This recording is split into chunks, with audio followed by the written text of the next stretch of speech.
Yung inupo nilang gobernador, pinalit kay Governor Edwin Hubahib, yung vice governor na yan, alam ng mga tao dito na talagang saksakan ng yung katiwalian, pagnanakaw. Nagnanakaw ng AX, Naku. pera ng mga may hirap. Yan ang ulo ng AX scam ng Davao del Norte.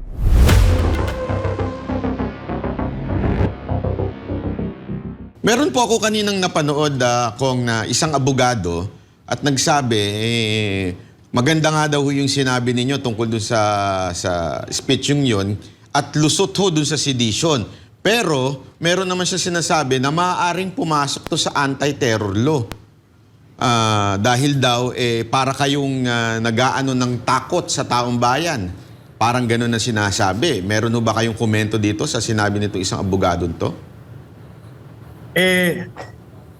Yung takot sa taong bayan, siyempre, sino bang hindi natatakot sa digmaan?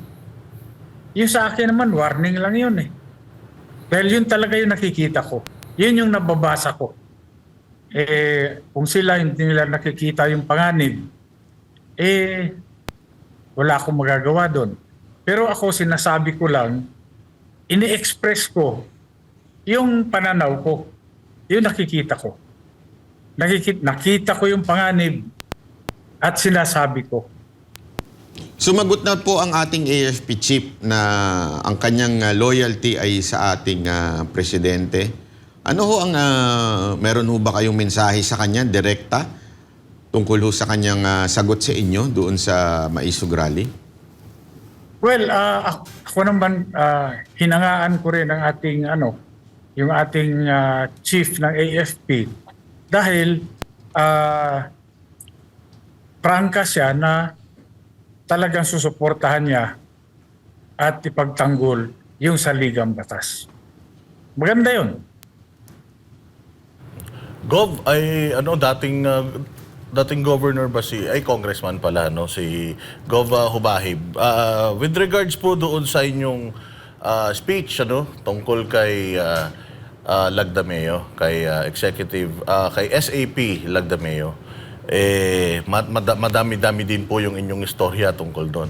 Sa tingin po ba ninyo, may impluwensya itong si Lagdameo sa nangyayari ngayon diyan sa gobernador natin diyan na si Kuya Gov Hubahib? At yung kanyang impluwensya, bakit kaya sa tingin po ninyo ginagawa niya po ito doon sa ating Kuya Gov? Definitely meron talagang influensya yan. Kasi kaya naman niya ginagawa yan dahil siyempre matagal silang nawala dito sa probinsya. Matagal na hinawakan yung province ng Davao del Norte. Ngunit dumating yung panahon na isinuka na sila ng taong bayan, ng mga tao sa Davao del Norte. Kumbaga pag narinig pa lang yung pangalan niya, naduduwal na yung mga taga Davao del Norte. So Kaya nga, kung nagsilbing yan, congressman, sa mahabang, naka-3 termino yata yan. So, Kaya nga sabi ko, kung talagang gusto niyang bumalik, October filing na ng Certificate of Candidacy. Hindi mag-file siya at nang malaman niya kung ano ang damdamin ng mga tao sa Davao del Norte. So masasabi niyo po bang naiinggit siya? O may nag-utos sa kanya? Meron niyang mga kasabwat dito sa probinsya. Yung inupo nilang gobernador, pinalit kay Governor Edwin Hubahib, yung vice governor na yan, alam ng mga tao dito na talagang saksakan ng yung katiwalian, pagnanakaw. Nagnanakaw ng AX, Naku. pera ng mga may hirap. Oo, yan ang ulo ng AX scam ng Davao del Norte. Nako. Bakit hindi yan ang imbestigahan at hindi yan yung paalisin sa pwesto?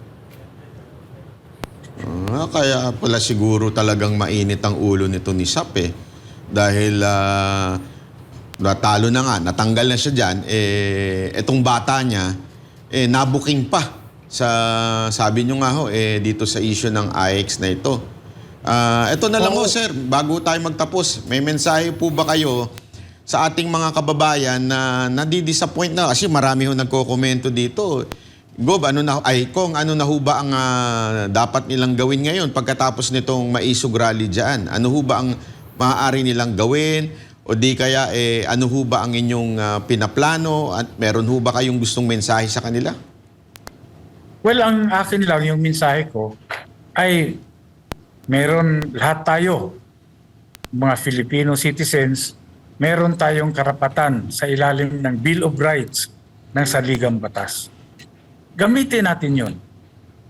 Dahil itong sini na ito, napanood ko na ito noon, 1986. Estudyante pa ako, napanood ko na ito. Umuulit lang. Sabi nyo po, napanood nyo, 1986. Ito ba yung maghahantong sa EDSA? Hindi. Wala na. Palagay ko. Matraffic na sa EDSA. Kaya nga, sinabi ko kay Pangulong Duterte, sabi ko pare, nung panahon 1986, merong tinatawag na EDSA 1.